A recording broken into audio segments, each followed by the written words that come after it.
Hey guys, welcome to Fantasy Blast, where we give you a weekly fantasy update and put the losers on blast. What an opening week. There was drafters' remorse, talk of collusion, trade vetoes, and even a little bit of trash talk thrown in on the message board.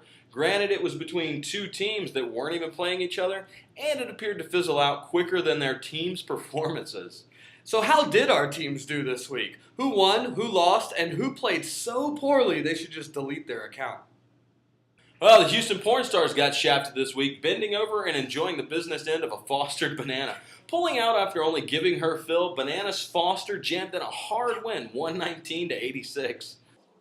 Well, not to be outdone, the Houston Rabbit Alpacas were anything but rabid, receiving an early vaccination facing off against a Vietnamese Dolphin. The Alpacas could have actually played their entire bench, their entire roster, and still would have lost by double-digit points, getting their alpacan ass sheared and spanked 98-68. Hey, but the Joker pulled out all the stops. Why so serious? Pulled out a victory over ... like clockwork, 129-119. Similar to Chip Kelly's revolutionary strategy against the Redskins, like clockwork brought a revolutionary strategy to fantasy football. It's called leaving your talent on the bench. But somehow, like clockwork, managed to still walk away with some pride, citing himself as the highest scoring loser of the week. Good job. And the Hustletown Fear the Turtle vs. Bullsheet matchup turned out to resemble the losing team's name, as the Ninja Turtles not only beat the Bulls once, but twice in a very lopsided 140-70. The only unfortunate thing for the Turtles was that they had no more rooting interest in the games 5 minutes after the Sunday kickoff. They were already so far ahead, Jesus himself could have signed on to Bullsheet as a running back and he still would have been crucified. Let's just hope the Turtles still have something left in the chamber after leaving a huge wad all over Bullsheet's face this weekend. Hey, but the Chili Reds, I would say, are the surprising team of this weekend's matchup. Yeah. Drafting Tim Tebow and then still refusing to even fill out his lineup until 10 minutes before kickoff, he somehow managed to eke out a win, 89-81, over That's What She Said. Apparently, what she said was, you should be bad at fantasy football, because that seemed to be his game plan.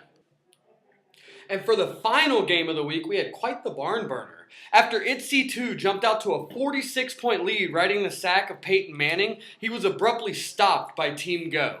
It seems the brown man deployed red man when he should have followed his heart line, giving a 113-109 victory to Team Go. Hey, but congrats to all the winners this week. Keep your game faces on, though, because the losers, despite sucking, will probably be seeking revenge. I know I will. And there's one last thing. We would like to give a special shout out to a couple of the teams. The ruthless winner of the week, the fantasy team that scored the most fantasy points, goes out to Hustletown Fear the Turtle with an outstanding 140. And you can't have a yin without a yang. So let's also go ahead and recognize this week's what we're calling pathetic loser. That's the fantasy team that scored the least amount of points throughout the entire fantasy week. And that, unfortunately, goes to me, the Houston Rabbit Alpacas. I scored a measly 68. All right, well, hey, everyone. Thanks a lot for watching our video cast. We really appreciate it. I hope you enjoyed it, and I'd like to wish you good luck, Godspeed, and have a blast.